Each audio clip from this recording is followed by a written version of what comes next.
All right, welcome to the District 32 podcast, or welcome back to the District 32 podcast. Today, we don't have Dean in the studio. Dean's nowhere near the studio, but we do have someone I'm going to say is a little bit better than Dean. Hopefully, this message doesn't get to him.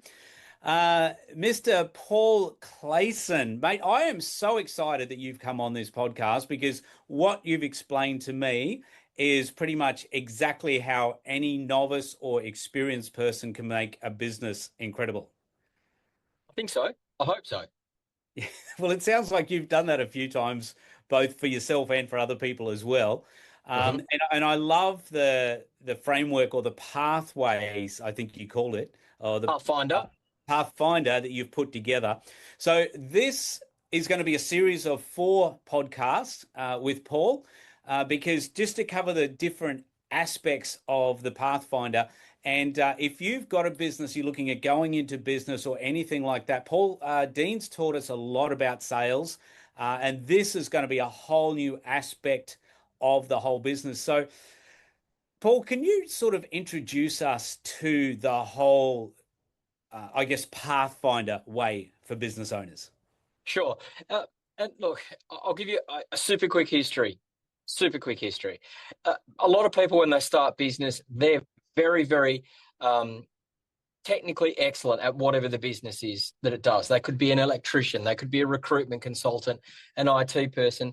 And I've been the person who has never been technically excellent at any of the businesses I've been an owner in or a manager of. So I've run a very large scale healthcare business. I've run a medium scale IT business, and I've run a cycling technology business. So I've never been the technical expert in the middle of a business. So in order to be able to grow those businesses, I had to have something that allowed me to hire people who were technically excellent, but what I would be the person who was good at the business part. So I am a little bit of a nerd. You know, when I say I'm not a technical guy, I was a trained software engineer, so I needed to have it in a bit of a logical. I needed to be able to see it in a logical sort of manner. So I built Pathfinder, and really Pathfinder was about understanding the 4 core pillars of any business. So the 4 core pillars are people. You have to have a team of superstars around you. The next one is performance. Every business needs to perform. It needs to perform financially and operationally. Strategy, which is all about winning. Yeah, how do you win business at high margin? And finally is how do you find lots of clients? In other words, grow. So that Pathfinder model was really about how to build a team of superstars, how to make your business perform financially, how to win, and how to grow. That's really the history of Pathfinder, and that also just happens to explain the 4 core pillars of Pathfinder as well. It's how do you solve those 4 core problems in a business? So it sounds like you actually come up with this, I guess, partly by needing a strategy of how to run businesses in an area that you may not have known a lot about that business. Is that right? That's exactly what happened. And Okay. the businesses that I was running, they all were very high growth businesses. So I didn't have time to make the mistakes. Like I didn't have time to make hiring or management mistakes. I didn't have time to sit down and kind of like work out how to make the business generate, maximal profit. So I had to have something that almost had solved those problems before I bumped into them, because they were both the 2 that I owned, which was the recruitment business and the IT business. In 3 years, one grew from nothing to 65 million in 3 years. One grew from nothing to 8 million in 3 years. When you're growing at that rate, you don't have time to sort of stop and go, I wonder how I can do this. You need to almost have the manual there ready. So that's why I built it. Yeah, wow. No, that's very impressive. And it sounds like the HR side of things has really helped you along this way. Yeah, I mean, I would predominantly say people are.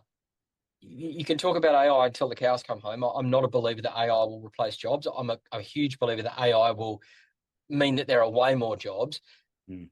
Yeah. But like you need people. Any commercial pursuit is going to need people. And I think as small business owners, we tend to kind of have this almost impoverished view that, the corporates and the big businesses get the great people and we just deal with the people that are left. I don't believe that. I think it's very important as a small business owner that you equip yourself with a team of superstars, because it'll make the job so much easier. So to me, people is such an important part, and it's the foundation. It's the foundation block of foundation blocks. That's probably a real big relief for a lot of small business owners to know that they can actually have the key people that are going to take their business where they want it to go. In part, that's sort of philosophical, in part, it's mechanical. Yes, of course you can. Even as a small business owner, you can get access to those people.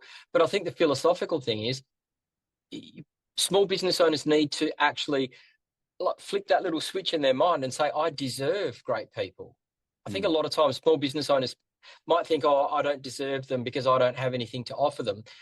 A small business owner has an immense amount to offer really talented people, and really talented people love working close to the coalface. So I think just this whole idea that you deserve great people is an important decision to make in your own mind, and then at least you're giving yourself a chance of finding them. I love that. I absolutely love that. That's fantastic. So, Paul, as we go through, we got, like I mentioned earlier, a series of four different. We're going to take a series in this, 4 different areas on the Pathfinder, and the first one, which we've been talking about, is people. So, can you step us through this? 3 different aspects to this is find, manage, and lead. Can you step us through those 3 different areas, please? Yeah, well, I guess that the first part of any if you're building a team, you've got to find the team. So recruiting great people is an extraordinarily important skill. So first skill and second system, or first system then skill. I can't put a sequence on that, but you have to both be skilled to do it, and you have to have a system to do it. So finding those people, well, first of all, designing those roles. Second of all, finding those people. Third, being able to select those people that, you're going to get a wide array of applicants. And finally, being able to sell your business and sell that opportunity to these like unicorn A players. Really important things. So just going through those 4 things, you have to define the role. Really important thing to do. Second of all, you have to source the right amount of applicants. Like, you need to, if you're looking for A players, you're looking at the top 10%. So of 10 applicants, only 1 is viable. So you stretch that out, you probably need to be looking at 100 applicants. So sourcing applicants becomes important. Finally, being able to select from all of those people that come in. Then being able to select, and finally having the skills to be able to sell this role and the company and you as a leader to that applicant is a very, very important part of a system. So it's very different now, isn't it? Where you said you've got to sell you and the company. It used to be them having to, the person you're looking for having to sell themselves. A bit of column A, a bit of column B. I mean, they've got to sell themselves, but they don't really. I mean, really, if you're a skilled recruiter, you're simply looking to build a set of facts that support that person's validity or suitability for a role. Not like that. If you're skilled, you'll do that, and you probably don't want someone to sell, because in that context, if they're selling, they're probably telling mistruths or half truths. So just helping somebody put all the facts on the table. And then, yes, you do need to be able to sell yourself as the leader. People work for leaders. They don't work for companies. You need to sell the opportunity, because that's the future. That's really what they're looking at, is the future. Where does my career take me in 5 years with this business?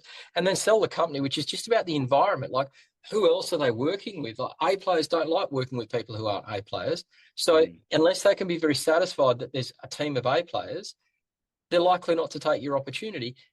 And in this current, low unemployment market, which, by the way, has been around since about 1995, this isn't a new thing. In this current very low unemployment market, the 25-year low unemployment market, these A players have an abundance of choice. You have to do everything you can to sort of leave all the competition here, and you set yourself here. And that sort of leads into the next point, doesn't it? The whole manage side of things, managing A players so they want to stay and give it their best. So how do you do that? Well, if you've defined the role really well, it's very important to manage those people. They expect to be managed. Again, I think small business owners can let this pressure point of, I don't want to micromanage people. They can let go of it. It's not a real thing in the context of how it's often portrayed. if you think about boil the science of management down to the most basic component parts, it's managing activities, managing outcomes, managing behaviors, and managing when problems arise. They're the four things that you would do as a manager of a person. So what activities do I need to see you doing? So it's both volume and quality. You just got to think about that. It's managing the outcomes, like, you know, and I'll use sales because you mentioned Dean talking about sales. You know, it's all well and good to say to a salesperson, I need you to make 50 outbound calls this week. There's an activity from a volume perspective. From a quality perspective, here is the playbook that we operate by. So that's managing activities and volumes, or volume of activity and quality of activity. But at the end of the week, if you made those 50 calls and you didn't secure, let's just, and I'm picking random numbers, Kingsley. So you would want to see that they secured prospectively 10 sales meetings. Yep. Well, that's managing the outcomes. So lead indicator, lag indicator. Behaviors are really about good, bad, and unwanted. Good behaviors you reinforce. So good behaviors are things like working well with other team members, problem solving, looking for a service improvements. They're good behaviors. So it's about rewarding and reinforcing bad behaviors. It's about dealing with bad behaviors. And that's really about explaining to somebody, you can't behave this way, and this is the behavior that I want you to exhibit instead. And then unwanted behaviors, I guess that's just, like annoying but not damaging behaviors. It's learning how to deal with those. So that's managing activities, managing outcomes, managing behaviors. And then the final part of management is managing things when problems arise. You need to be able to teach and train your staff to solve a problem in their own mind, present 1, 2, or 3, prospective solutions, and workshop that with you. Otherwise, your desk becomes the dumping ground. You as the manager becomes the dumping ground for every problem in the business. And instead of hiring brains, you've hired fingers, and fingers are not that valuable. Now, that's actually the way you've just defined everything like that is brilliant. I love how you've got the big overall, and then you put it all into little buckets, and then you take them and put them into little buckets. It's really your system really is follow the bouncy ball, really, isn't it? When you think about it. Very much so, and it's to me, you run a small business. You're literally either willfully or subconsciously, you've chosen the hardest thing on the earth to do. And I would challenge anyone to tell me something harder than running a small business. Someone might say, the president of the United States. Sure, that's a damn difficult job. They've also got a team of 1,500 people supporting them. Mm. And they've got, presumably endless money. You might say a brain surgeon. Yeah, a brain surgeon's a very, very difficult job. However, they've got masses of support around them. Now stick yourself as a small business owner. You're starved of expertise. You're starved of capital. Banks don't lend small business owners that much money. And you're starved of liquidity. They're very difficult to sell. So I look at this and I go, well, what's the most reasonable thing for these? And I love small business owners. I have to say, it's my tribe. If they're starved of expertise, capital, and liquidity, well, I can solve one of those things by getting all of these systems, turning it into something that's very, very easy for people to look at and go, yes, that's something I can do. I can pick that system up and I can apply it in my business. So I try and turn it into a follow the bouncing ball system. I love it. I love it. And the third one there, we've got find, manage, and lead. This is a big thing that a lot of people have issues with. And I think what's the word? The poor assumption or the uneducated assumption that 99% of people make is that leadership is all about charisma, being some swashbuckling leader that, leads the troops into battle and all these sorts of things. And more often than not, leaders are not that charismatic. They're a hell of a lot more inclined to being quite systematic versus charismatic. when you look at a guy like General Patton, like a great US military leader, he wasn't that charismatic. So, fair, some of the leaders in history have been very, very charismatic people. However, it doesn't have to be. Leadership is a set of disciplines, not a psychological propensity. It's not like someone that can wake up and give these "I have a dream" speeches. It's a set of principles that you need to abide by. And I think the important thing to understand as a leader of a business, you're on show 24/7. Very So true. and you're never not on show as a leader. Yeah. So carry on. No, I was just going to say that opens up a whole range of topics we can go into, which obviously can't do today. But I'm glad that you did bring that up. Yeah, and those 5 principles are actually pretty simple. I mean, you said like I get a big bucket and turn it into a smaller bucket and a smaller one. There are 5 very clear principles. And if you think about it as a parent, you probably follow these things all the time. If you've got children, you just don't know you do it. Like number one, the most important one is modeling the way. People follow what you do. You're a leader. Yep. If people don't follow what you do, you're not leading. Like that's in the dictionary, right? So modeling the way is really important. This is what I mean about being on show. Inspiring a shared vision. Leadership, if you want to break it down to like a really simple thing, is saying to the team, we're going that way. And this is why we're going that way. Another aspect or discipline of leadership is challenging the process. Don't just accept the status quo. Really important to challenge the process. Enabling others to act, which probably contradicts my thing about micromanagement, but it still doesn't mean that managing people is micromanagement. Enabling others to act is like extracting from them what's between their ears, not what's at the end of their fingertips. And I think finally, it's just encouraging the heart, which is like letting people know that what they do is important.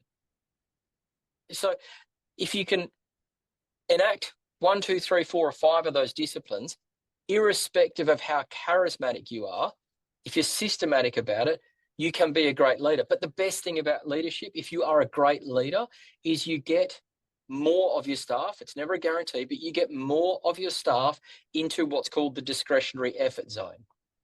And if you think about great sports teams, if you've ever watched a great sports team, those AFL teams that have dominated in any given like season or groups of seasons. Hawthorn, I think, was one. Richmond was one. The Eagles had their patch for a period, like Sydney Swans. You look at those teams and those players don't just play for statistics. They play for something more. And when you see the way they play, it always looks like they've got an extra player or 2 on the park. Yeah, it's very true. And that's exactly the same as soccer. I'm a cycling freak. I love cycling. You watch how cycling teams operate in these grand tours, and some of the riders go out there and completely destroy themselves physically and mentally just to get one person across the line before everybody else. That comes from leadership. That doesn't come from management. So management is really getting people what they're paid, getting people to do what they're paid to do. And there's nothing wrong with that. It's an important thing to do. Leadership is explaining to people why what they do is important, with the aim in your mind of getting people into that discretionary effort zone. They'll do more for your customers. They'll do more for your business. They'll, do more for each other. All of those things are really, really important aspects of a world-class business. Paul, that was absolutely fantastic and so brilliantly articulated. Hopefully everyone has already taken a lot away from that. Go back and listen or watch this podcast again, because you're going to want to catch more of it. And as I said earlier, this is the first in a series of 4 that we're leading, and really how to run any small to medium-sized business, exact step-by-step, as you just heard. Paul, thank you for that. And I want to encourage anyone listening, make sure stay tuned for the next one coming up, because the next one is all about performance. Every one of us wants to be able to perform ourselves, but also make sure that our team is performing as well as possible as well. Paul, again, thank you for joining us on the District 32 podcast. Look forward to catching you next time. Thanks, Kingsley.